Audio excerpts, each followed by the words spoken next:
Well, that will do. Should I close the door? No, I don't think. No? There's plenty warm. Oh, probably a lot of people coming through. There's one, me, hi. Okay. Welcome. I'm not going to start a lot of things. I have quite a bit to go through. And usually I'll always like to say that let the words of my mouth and the meditation of my heart be acceptable in thy sight, my Lord, my strength, and my Redeemer. And another verse is a good one always in the beginning, knowing this first, when you do study, knowing this first, that no prophecy in the scriptures or of the scriptures is of any private interpretation. So it's not that somebody just was inspired and he wrote things down. So that's good on the beginning, and always also in your own self, your heart, to give yourself understanding that you really understand what God has left us. We all know that the author was John. He was on the Isle of Patmos, and he was an eyewitness of all that. And he tells us right on the beginning that blessed is he that readeth. And that's always a good stressing point. That is in the first chapter, the 3rd verse. Blessed is he that readeth, and they that hear the word of this prophecy, and keep those things which are written therein. For the time is at hand. Okay. Last time we were in front of God's throne room. In chapter 5. Now just imagine God's throne room. What a privilege we have to have an insight into God's throne room. And if you want to reread that yourself in chapter 5, that's fine. It seems to be that the 7 seals on that scroll, what we're talking about today, that the 7 seals, that nobody could open them. There was nobody found who could even start opening them. And I explained a little bit last time that when you open the scroll, there were the informations on it, and if you could claim the land or whatever. And I said that scroll is probably the inheritance of earth. But that's another thing if you look back. So who was able to open the scroll? The Lamb. Now who's the Lamb? It's Christ. Excellent. It seemed to be that the seals are basically the summary of the Old and the New Testament, and all the curses and all the blessings are contained in there. The 4 horses described in Revelation, it's not the first time that the 4 horses are mentioned in the Bible. Zechariah saw 4 horses and their riders in his vision. And Zechariah, of course, was a prophet. And he saw 1 red, 1 speckled, 1 white, and 1 bay. Probably reddish brown. You can read Zechariah in the 1st chapter, in the 7th verse up to 16. You could read that a little bit later. I will read Zechariah 6 verse 1 and a little bit on, and you will get an idea about those horses, what already been seen in the Old Testament. Like, we should not forget that the Old Testament is concealed in the New, and the New Testament is revealed in the Old. You know, you find the revealing of the New Testament in the Old, and the Old one is revealed in the New. They somehow always link together. They prove each other. Okay, Zechariah 6th chapter.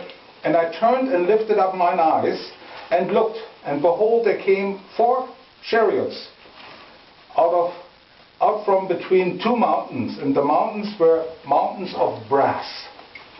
In the first chariot were red horses, in the second chariot black horses, and in the third chariot white horses, and in the 4th chariot grizzly or bay horses.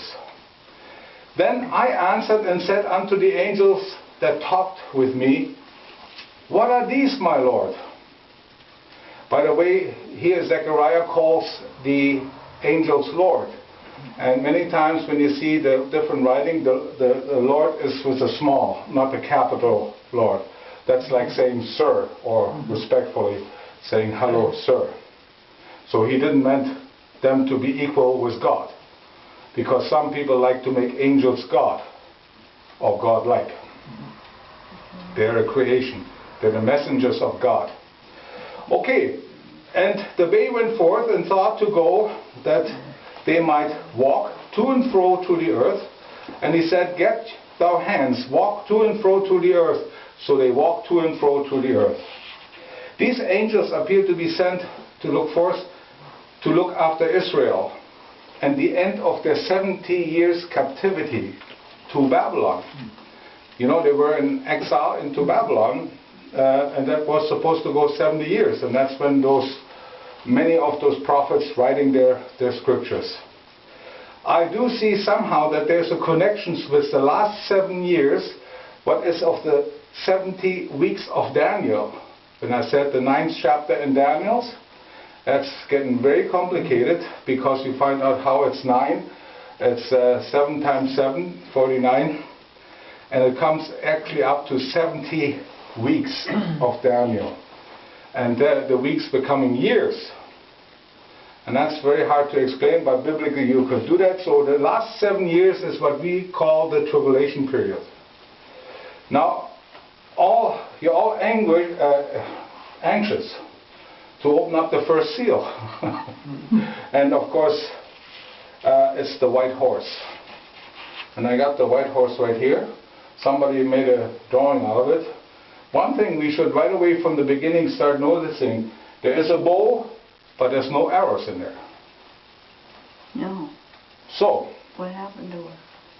we'll find out in a minute. Okay. The time of Jacob's trouble, that's another big part to explain. It would take much longer than we have time. To deal with you can't deal with that in 5 minutes. It's impossible. So God willing, in the future I will devote maybe one thing only on Jacob's trouble and the 70 weeks. Alas, for that day is great, so that none is like it. It is even the time of Jacob's trouble, but he shall be saved out of it. That is found in Jeremiah. It goes to the time, the Jacob's trouble time. They also connect Jacob's trouble time to the tribulation time. Okay, one thing what must happen before the tribulation starts. You know what that is? It is the rebuilding of the Jewish temple. Now it's getting all complicated when we're looking at those things. It also has to be established back the sacrifices, the animal sacrifices, that has to be re-established. That is the grief of the Jewish people today. And I asked some of the Jewish people a while ago, a few years ago, I said, how do you redeem? It says very clearly, without the shedding of blood, there is no remission of sin. So there has to be a bloodshed. Well, his answer was just very, very gentle. We do that in proxy and we hope that God accepts it. I said, well, I would leave that religion, because I have no assurance. Anyway, that's another story again. So the temple has to be rebuilt. Also, now we're coming in the rapture. Is the rapture taking first place before the tribulation or after? However, these events must precede the building of the Jewish temple. In order for the Jewish temple to be built, there we have another problem. You know what's on that location? It is the third most holy location to Islam. The building known as the Dome of the Rock must be removed. There's a lot of different controversies too with that, and all has been and probably will be. Apparently somebody said when you have the building, the Dome of the Rock, I don't know if you ever seen the picture, when you have the temple, the Dome of the Rock is here. They say that was the entrance, or the other way, it doesn't matter really, that the dome is here, and that was the heathen court where anybody could come in. And over here was the temple, and of course in the back the house of the holy and all that. So some people, some Orthodox Jews, they say, well, we could leave the Dome of the Rock there. That's the heathen court. Anybody could come in there. Nobody was allowed going after. So that was just the Gentile court, and anybody who wanted to worship could come in the front court. But that is another story. I don't know. I think they will find a way somehow to remove it. We have, could you see possibly the trouble we're going to have? 1.3 billion people are Muslims, and they're growing like crazy. They're giving Europe big trouble. Mm-hmm. Yeah. Now we're coming into Gog and Magog, where Russia comes in. Is that happened before? Is that happened in the middle? All of those things are questionable, and many times when I'm thinking them over, I better don't, because I get a headache. And I don't feel like I should prophesy anything, because the time could be any time, and I believe in the imminency of Christ. So if the tribulation period is before, I'll be gone. Mm-hmm. And I don't go through all the terrible time what we have coming. The problem with the Muslims temple, there is, when Israel understands the current situation, for this reason, in 1967, when Israel defeated Jordan and conquered East Jerusalem, they allowed the Temple Mount to stay under Muslim control. So that's why it is actually Jewish, but the Temple Mount is Muslim. And that's where you have all the trouble, and you have the Orthodox Jews standing on the Wailing Wall. Okay, any move by Israel against the Dome of the Rock will unleash the Muslims worldwide against Israel. There will be a big standoff. Okay, let's go to the white horse. The view of the white horse on the right has been also a big debate, who it is. And that's what I mentioned before. Matthew Henry, Clark, and many commentators do have different opinions. Now, who you think the white horse, who is on the white horse? That's where the argument starts. Some people say it's Jesus Christ.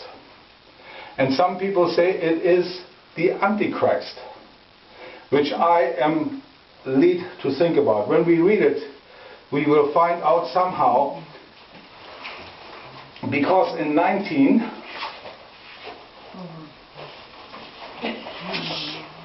Oh, hello! We got the baby. Yeah. Latecomers! We got the baby. Greetings! Good evening. We're in with the white horse. You came on a horse? Yeah. You got any walkie hole?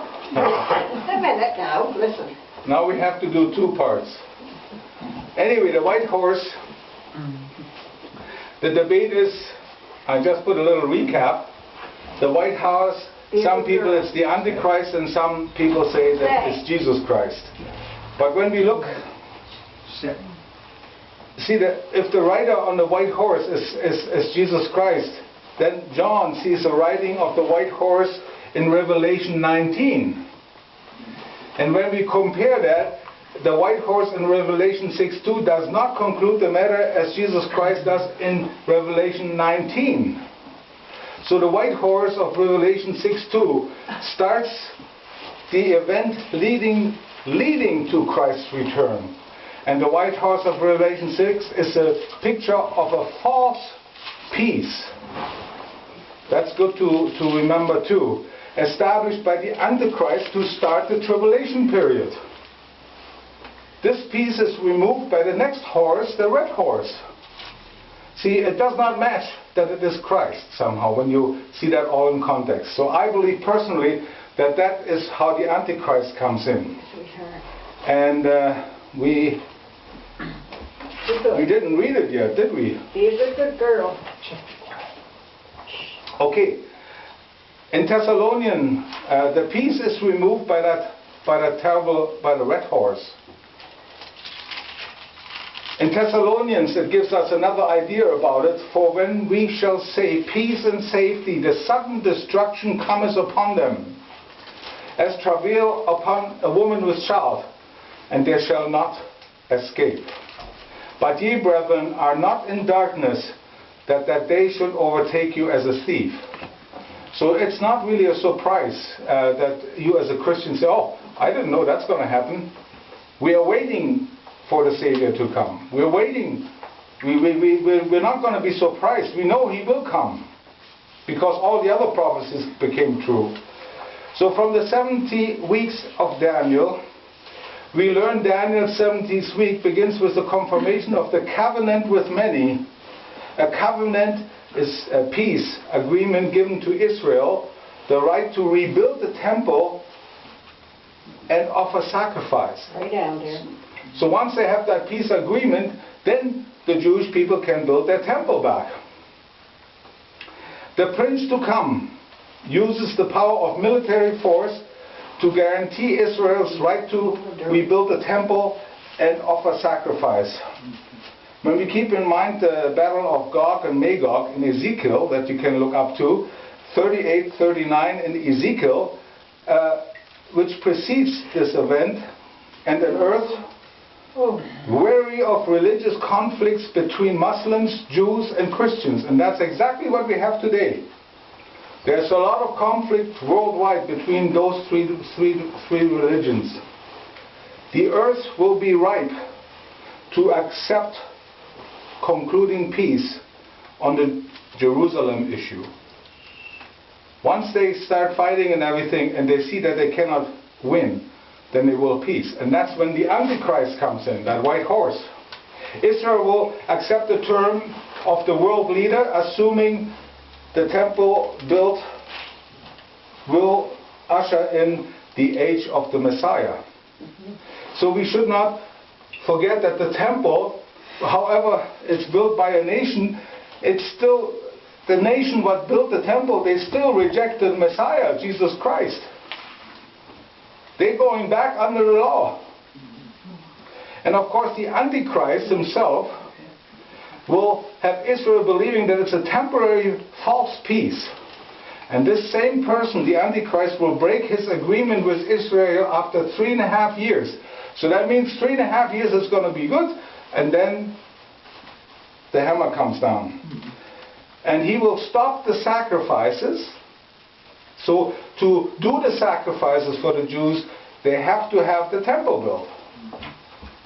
So that is the time when the temple is being built in the first 3.5 years, and they continue human sacrifice. Not human sacrifice. Please correct me, not human sacrifices. They did that way back in the temple of Diana.